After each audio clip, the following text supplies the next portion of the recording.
Hello friends, आप सभी का स्वागत है अपने चैनल गुरुजी वर्ल्ड 93 पर। आज हम मनोविज्ञान की अगली कक्षा यानी लॉरेंस कोलबर्ग के बारे में व्याख्यात रूप में चर्चा करेंगे।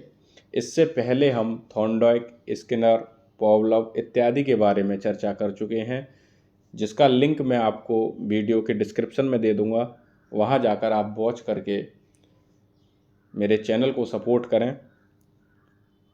आज का टॉपिक है हमारा लॉरेंस कोलबर्ग, जिन्होंने नैतिक विकास का सिद्धांत दिया है। यानी नैतिक विकास के सिद्धांत के लिए लॉरेंस कोलबर्ग महोदय को जाना जाता है।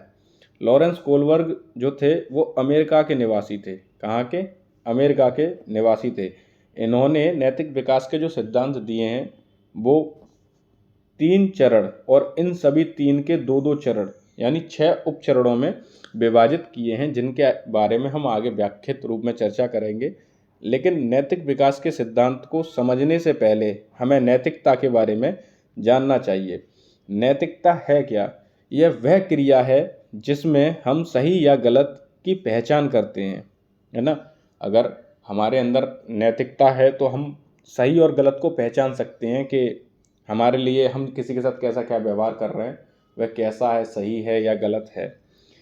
कुछ मोस्ट इम्पोर्टेंट थॉट हैं। नैतिक व्यवहार जन्मजात नहीं होता।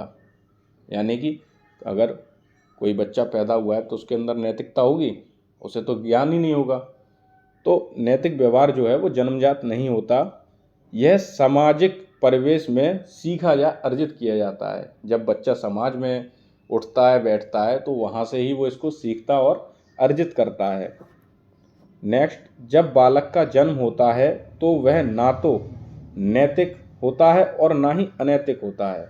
ये नोट करने वाली लाइन है, आपसे सीटेट एग्जाम में क्वेश्चन बन जाता है। बल्कि वह अच्छा व बुरा आचरण समाज से सीखता है। यानी अच्छे और बुरे का भी आचरण वो कहाँ से सीखता है? समाज से सीखता है। इसलिए कहा जाता है कि विकास की प्रक्रिया में वातावरण बहुत ही महत्वपूर्ण भूमिका निभाता है। यानी वातावरण की बहुत ही महत्वपूर्ण भूमिका है। कोलबर्ग का नैतिक विकास का सिद्धांत, इसके बारे में हम चर्चा करते हैं। कोलबर्ग ने बच्चों के साथ 20 साल तक एक विशेष प्रकार के साक्षात्कार का प्रयोग करने के बाद बताया कि नैतिक विकास के 6 चरण हैं, जिन्हें आसानी से पहचाना जा सकता है। तो कितने चरण हैं?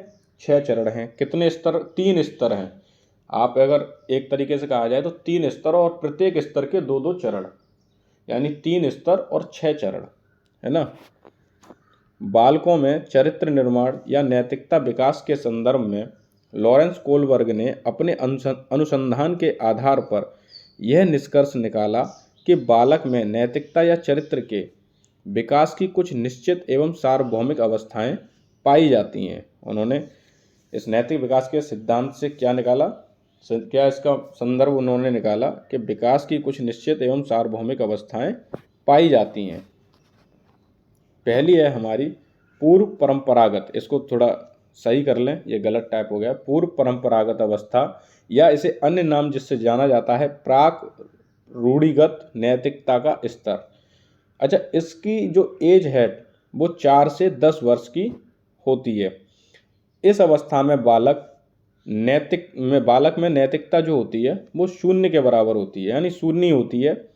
इस अवस्था में नैतिक तर्कना दूसरे लोगों के मानकों के अनुसार होती है और इस अवस्था को 2 भागों में बांटा गया है।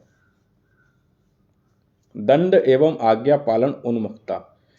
यानी कि दंड एवं आज्ञा पालन, यानी यही वो टाइम पीरियड होता है जब बच्चे को सजा भी दी जाती है और उसे सिखाया भी जाता है कि आपको आज्ञा का पालन करना है या नहीं करना है। तो इस टाइम पीरियड पे जो बच्चे की विचारधारा होती है वो आज्ञा पालन और दंड पर निर्धारित होती है, यानी सजा भी दी जाती है थोड़ी बहुत।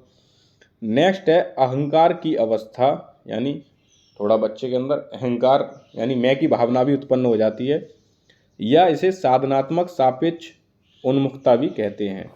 यानी इसमें एक आप पॉइंट बस इतना याद रखो जिससे कि आपको आसानी से याद हो जाए, जैसे को तैसा। यानी इस अवस्था में आप बच्चे के साथ जैसा व्यवहार करेंगे, बच्चा आपके साथ वैसा ही व्यवहार करेगा। इसलिए इस अवस्था को जैसे को तैसा कह के आप आसानी से याद कर सकते हैं। नेक्स्ट है परंपरागत। परंपरागत या इसका अन्य नाम जो है रूढ़िगत नैतिकता स्तर, जो 10 से 13 वर्ष की होती है। इस अवस्था में बच्चा स्वयं के मानकों के आधार को समावेशित कर सही गलत का निर्णय करता है, यानी वो खुद के मनन करके ही डिसाइड करता है कि ये चीज़ सही है या गलत है ना। इस अवस्था को भी 2 भागों में बांटा गया है।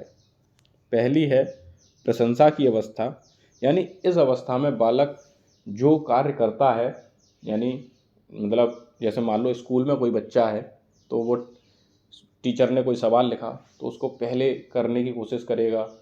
अच्छा मतलब उसे प्रशंसा चाहिए होती है कि टीचर मेरी प्रशंसा करे, है ना।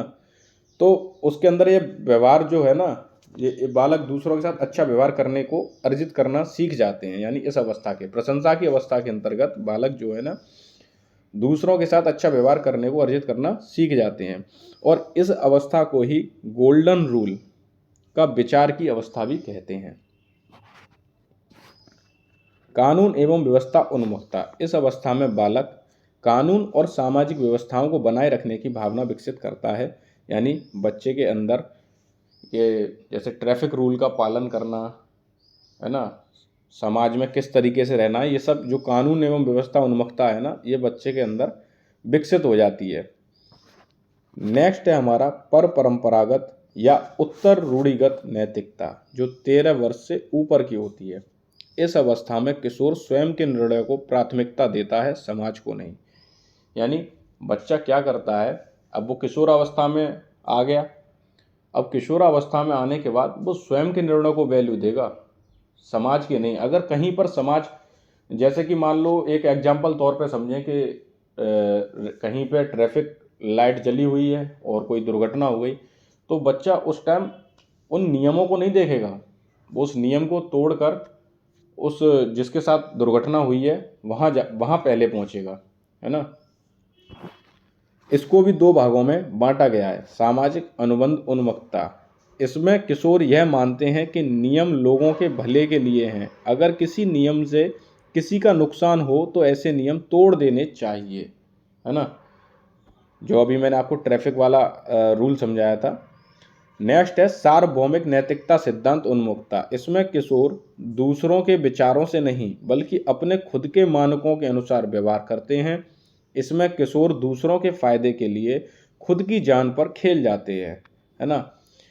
तो यह थी आज की हमारी क्लास, लॉरेंस कोलबर्ग के बारे में। एक एक पॉइंट मैंने आपके साथ डिटेल में चर्चा की है। आशा करता हूँ आप सभी लोगों को वीडियो अच्छी लगी हो, तो चैनल को सपोर्ट करें। धन्यवाद।